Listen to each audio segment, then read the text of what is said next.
Broadcasts of HIKI NŌ are made possible by the support of viewers like you. Mahalo. And by Bank of Hawaii Foundation, investing in Hawaii's future by promoting collaboration, critical thinking, and other 21st century skills through HIKI NŌ.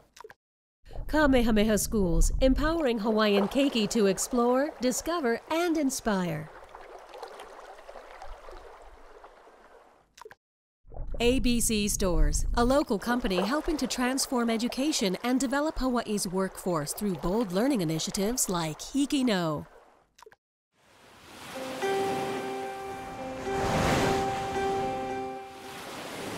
I'm Marlena Lang, a Kauaʻi High grad from the HIKI NŌ class of 2018, here to bring you the third in a series of 4 episodes featuring the top HIKI NŌ graduates from the class of 2020.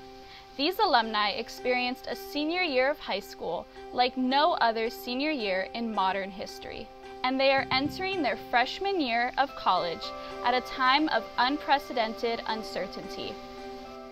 How will the skills they learn from their HIKI NŌ experiences serve them on the tough road ahead? Let's find out from my Zoom discussion with our next group of HIKI NŌ class of 2020 graduates. Hi, my name is Naomi Toki. I graduated from Waimea High School on Kauaʻi, Hawaii in the class of 2020, and I plan on attending McKendree University in Lebanon, Illinois this fall. Hi, my name is Amee Neves. I just graduated from Waiʻanae High School on the island of Oʻahu, and this fall I will be attending the University of Washington in Seattle, Washington. Hi, my name is Kaycee Nakashima. I just graduated from Hawaiʻi Baptist Academy on the island of Oʻahu, and I will be attending Biola University in Mirada, California this fall. Amy, will you tell me about your HIKI NŌ experience and skills you've learned during HIKI NŌ? So I started working with HIKI NŌ back in middle school, and I think going from 7th grade all the way to my senior year of high school, I learned a lot about professionalism, especially because as a HIKI NŌ student, you get to work with industry professionals and they critique you on your videos, and you really get to learn more about the industry and how to be professional even as a student. And I think that was probably one of my favorite things. It was hands-on experience, and it was just a great opportunity for all of us to share stories and help people find their voices. Naomi, do you want to tell us about your HIKI NŌ experience and what you've learned through your time with HIKI NŌ?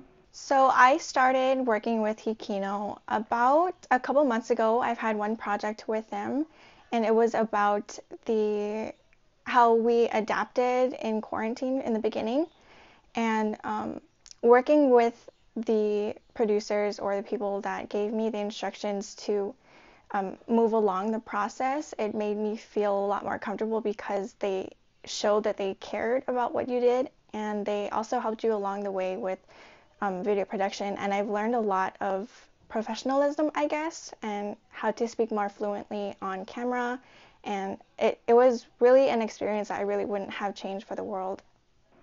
Great, thank you. And Kaycee, how about you tell us about your HIKI NŌ experience and what you've learned over the years as well? Yeah, I started working or was affiliated with HIKI NŌ back in middle school, just like Amy. And then recently, my junior year in high school, HBA became a HIKI NŌ school, so that's when I started working with them again. And I think more than anything, I've learned how to communicate better and speak better, as well as it broke me out of my shell and allowed me to communicate with people, not just when I'm interviewing, but outside in real life. And I think the story that I'm most proud of is the one I most recently did. It was Taiko for the Deaf. It was about Taiko Center of the Pacific. They are a Taiko school here on Oʻahu, and they have classes for the deaf and hard of hearing. And it focuses on those students, of course, and how they are resilient and continue to do what they love despite being deaf and hard of hearing. We can. We're capable. It's just we can't hear. That's not the point. Really, we can follow. We can use our eyes to watch and learn and copy, and really, that's what we can do for the deaf. These students would agree that they love what they are learning and are committed to getting better as performers. Well, I enjoy playing it because for me, it just feels so good. That's all I can say. I just totally enjoy drumming. I would watch Taiko drummers and I would feel like, I wish I could do that too. And I thought, it was just a wish, but I didn't think it could really happen. And now it's a reality and I'm just so stoked about it. It's just so exciting. I've been involved and I'll stick with it. I'm not going to give up. I'm going to continue doing it because it really feels great and I love it. Despite being deaf and hard of hearing, these Taiko students continue to play passionately and share their love for the art with the community. This is Kaycee Nakashima from Hawaiʻi Baptist Academy for HIKI NŌ. Thank you. Just like Kaycee, it was my most recent HIKI NŌ story that I'm most proud of, and it was called For You, and it told the story about a senior in high school and how he used a really tragic event that happened in his family to actually bond with his father and mend that relationship. And it was really special to me just because the subject, the senior that we were interviewing, was actually my best friend. And it was really great to be able to help his family during that time and help him cope through everything. And it really brought everyone together in my team, including my teacher. And it was just great to be able to tell that story for a friend. It was here where Mike Butai had an altercation with the police on July 30th and was severely injured. He died 6 days later at Palimomi Hospital. However, his influence didn't stop there. No matter what, he's still my role model. I'd like to pray over my Uncle Mikey that he has a wonderful birthday in heaven, Father God. It's hard. I think of him every single day. I saw my dad got really angry over the event that happened. But, you know, it's okay. Me and my dad, for a while, we didn't really see eye to eye. We weren't that close. And for a long time, we didn't really talk to each other. Mark acknowledges there was no relationship. At the hospital, when I saw my dad, and he was drenched in tears, he was crying, and one of the things that he said was he would give everything in his body to bring back his brother. Despite our differences, that's one of the things that actually pushed me to become closer to my father. And Naomi, I know you haven't necessarily produced a HIKI NŌ story, but you did do a student reflection, as you mentioned earlier. Can you tell us what you learned from that particular process or what you're proud of from that video? Going through the process of my latest HIKI NŌ student reflection, I really did have a lot of time to think about what I was going to do for the future and what I was doing in the process. It really opened my eyes to how much work actually was put into productions that are either live or previously recorded into movies. And I really enjoyed the process of working with other people that knew what they were doing.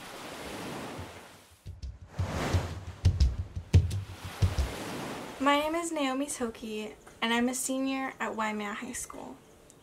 Just like everyone else in the class of 2020, my senior year took a turn for the unexpected, and instead of being in school, I'm at home.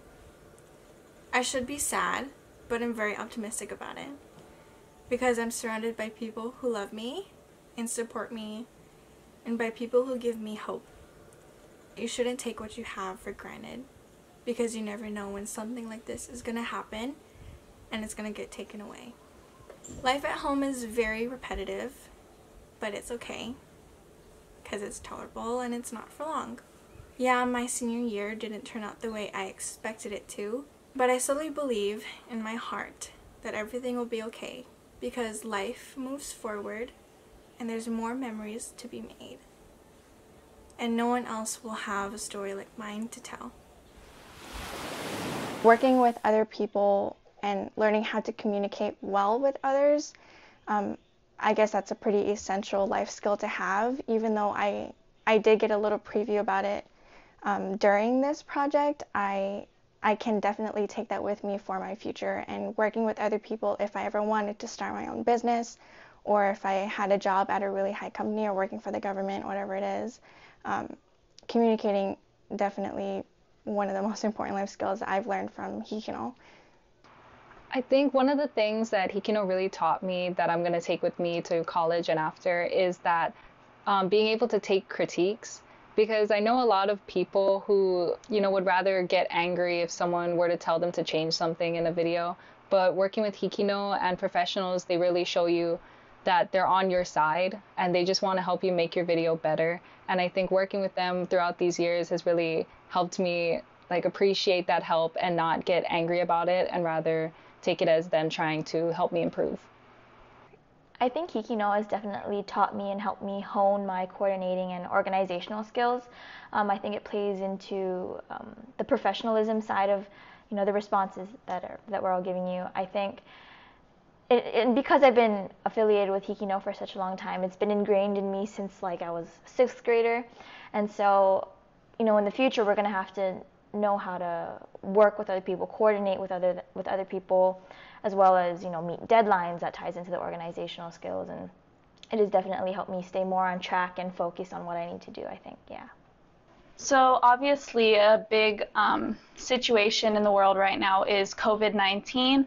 So if you guys can all just explain to me your experience with COVID-19, how it's affected you being in quarantine, and overall affected your senior year and what your plans are after. So if we can start with Kaycee. It honestly wasn't a pleasant experience being a senior, class of 2020, during this pandemic. It's definitely got me down a lot, especially during quarantine. It's kind of dangerous, me alone with my thoughts. It's just not a good mix. But I had to remember, and a lot of people kept reminding me, that you have to see the light at the end of the tunnel, and you just have to keep going and just think of the positives, not just focus on the negatives and the bad things that are going on, because a lot of the things that I was supposed to do as a senior got taken away. Thankfully we had a prom, so that was really nice. COVID-19 has affected my life in many ways, not only myself, but for a lot of students just like me. Obviously, we started our senior year with this like lighthearted, oh my God, we're almost done, we're almost at the finish line mindset, and I guess like halfway throughout the senior year, it felt like everything was taken away from us. But I think one of the biggest things that COVID-19 has affected me on was my bowling. So I've been bowling for a while with Waimea High School, and I guess bowling has given me the only opportunity to make a future for myself. So I don't have a college fund savings, so I had to rely on bowling to earn scholarships to pay for my education. I have to rely on FAFSA, and I have to rely on like a lot of these things, and I guess having this time frame of not being able to practice and not being able to condition myself for collegiate competition has really taken a toll on me and my body. A lot of my muscle memory is gone, and a lot of my gameplay has disappeared. So I have a whole rant about COVID-19 because it really it changed about everything. So once the pandemic sort of really took off, I was actually at a convention in Washington, D.C., and it got canceled the day before the convention had started. And then we ended up being stuck there, unsure of like if we were going to be coming home in the next 10 days or if we could get a flight in the next 2 days. And it was really hectic. And then, prom didn't happen, which that kind of sucked. I was prom queen, and then we didn't. Yeah.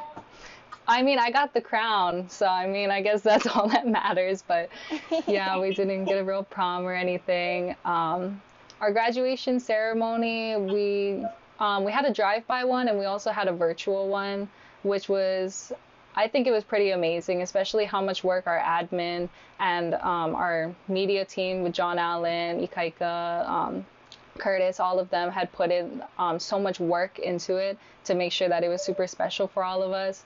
And although it was really sad not to have these events, it was just really nice to really feel appreciated. I think that was one big thing that I took away from this. So now, obviously, you're all planning on going to school in the fall. Do you guys want to talk about how the pandemic has affected that, if it's changed your choices, either where you're going to go to school or if you're still unsure about your fall plans? So this pandemic has definitely put a weight on my shoulders, and I have been overthinking a lot for sure. But I guess overthinking has let me find my way to my decisions. For the past couple of weeks, I've been debating on just staying on Kauaʻi and just attending KCC just for my safety. But having the communication with my school in Illinois has brought me a lot of content that everything will be okay. And so considering there is this pandemic and there's going to be a lot of people at this school, they have really put in a lot of time and effort into making it safe for actual move-in. For the longest time, I was not planning on going. I was planning on dropping out and registering at my community college. And they sent out an email to us saying that we have protocols and procedures for the move-in process and for how classes are going to work.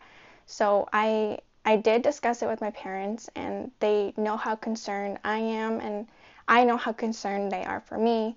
But we would always just think about how hard I've worked to get to where I am, and how much work I've put in to actually leaving, and to just pass up this opportunity. It's kind of, to me, I would think it would be a waste of work, considering what I want to do, but I still want to major in business and entrepreneurship because of how flexible it is. Amee, can you discuss how COVID has affected your college decisions, your experience, what your plans are for the fall, and how COVID has affected them as well?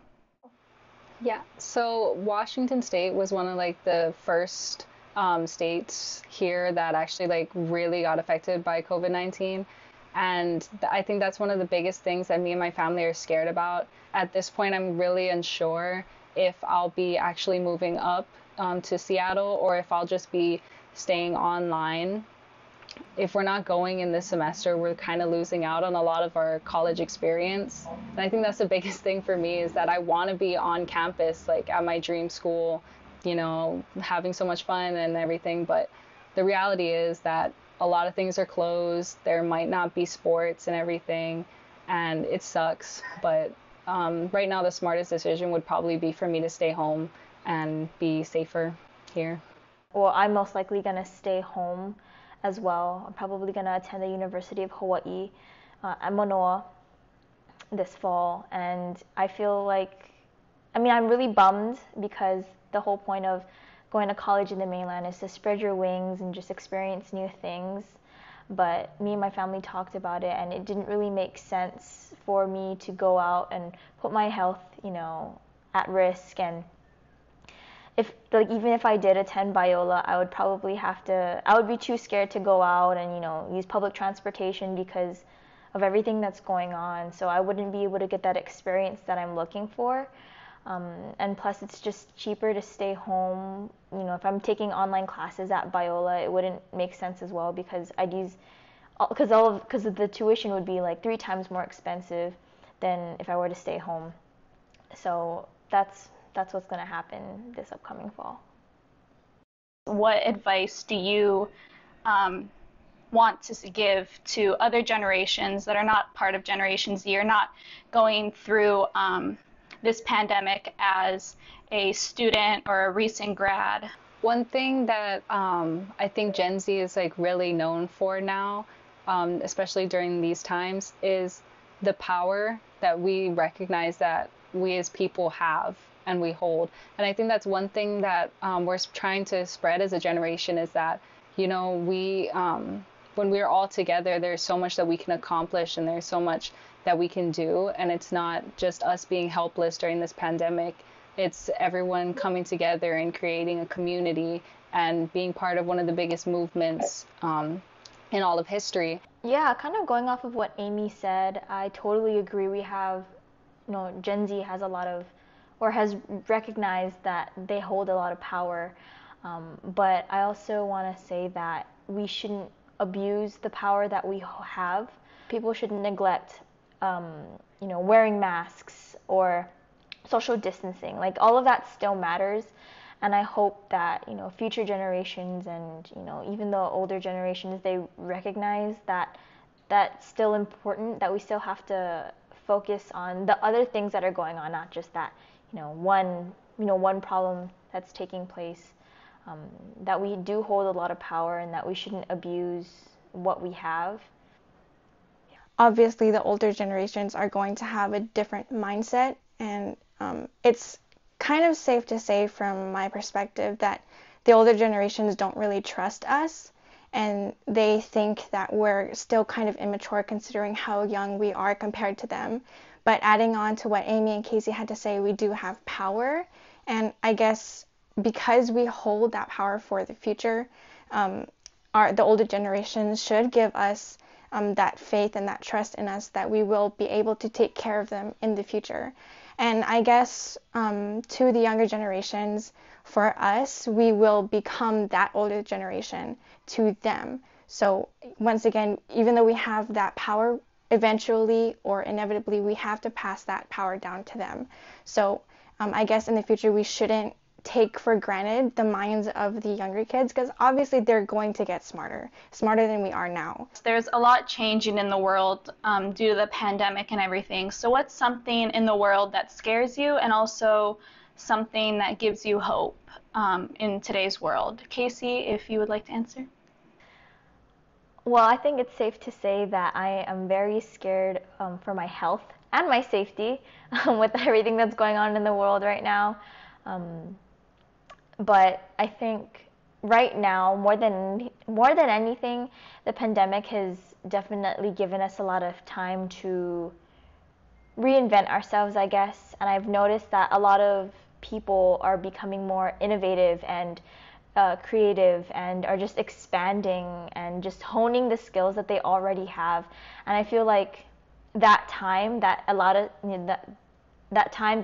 us to do that, it has helped us grow into even better people. And I feel the future is hopefully in good hands because of how much we've grown and the amount of strength that we've, received from this pandemic. I think that's a huge thing that will bring me hope. I guess the thing that I could say that scares me the most is how unsynchronized we are with the people around us and our society. A lot of us are on different pages, and especially during right now, we don't agree with one another on a lot of things. And I guess that scares me because of this unstable foundation that we have right now. Who knows if we're going to have a stable foundation in the future. And despite all of that, though, what gives me hope and faith in the future is that the people who spread love, the people who are not scared to spread positivity and to encourage one another, because as long as we live off of that positivity and we stay optimistic, we can find solutions together and we can find ways to come together.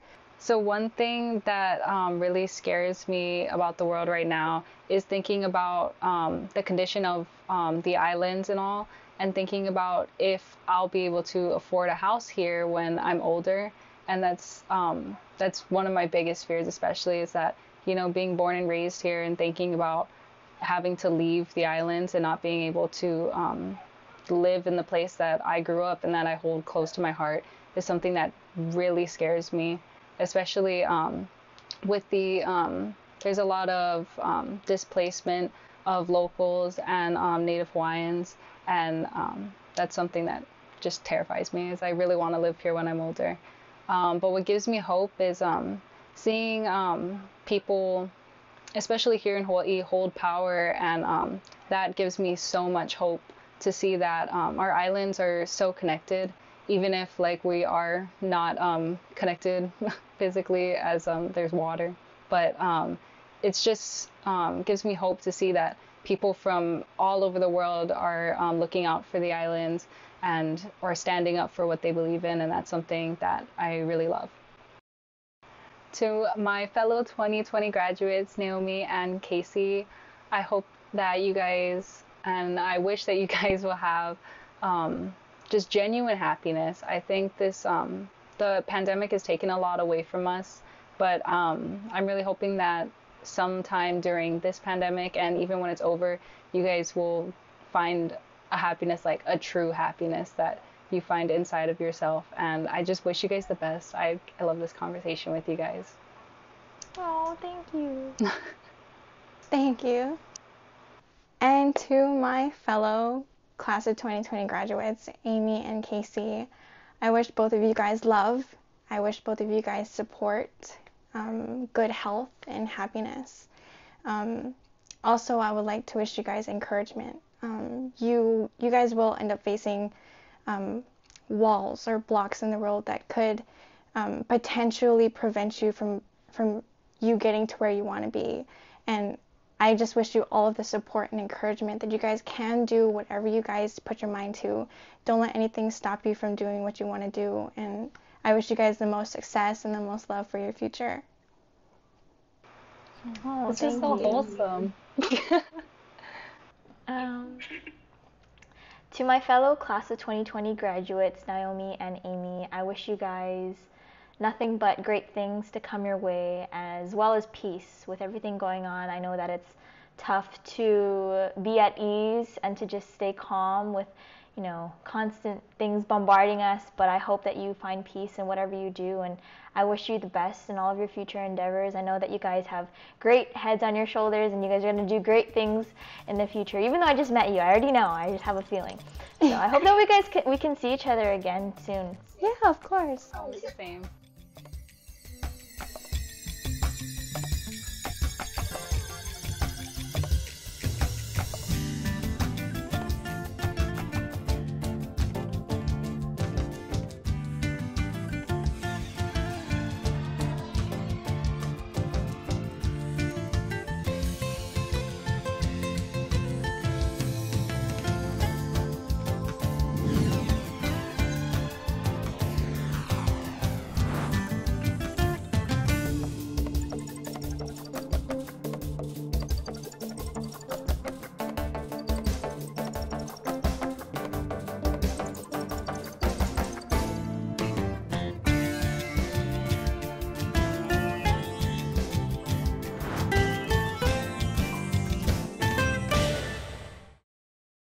Broadcasts of HIKI NŌ are made possible by the support of viewers like you. Mahalo. And by Bank of Hawaii Foundation, investing in Hawaii's future by promoting collaboration, critical thinking, and other 21st century skills through HIKI NŌ. Kamehameha Schools, empowering Hawaiian keiki to explore, discover, and inspire. ABC Stores, a local company helping to transform education and develop Hawaii's workforce through bold learning initiatives like HIKI NŌ.